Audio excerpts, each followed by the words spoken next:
Immortality, a gift or an unbearable curse?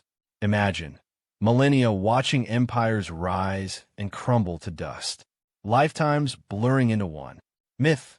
Ancient Greeks believed only the gods held eternal life. One mortal broke through.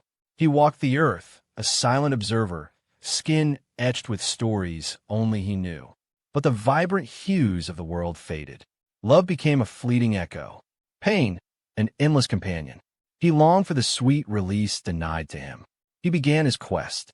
Driven mad by timeless sorrow, he sought the gods themselves. Not for more life, but for the blessed peace of oblivion. He offered them his knowledge, his memories, the secrets of ages, in exchange for the ability to truly end. Did they grant his wish? The answer, lost to time, whispers on the wind, a chilling reminder that even forever has its limits.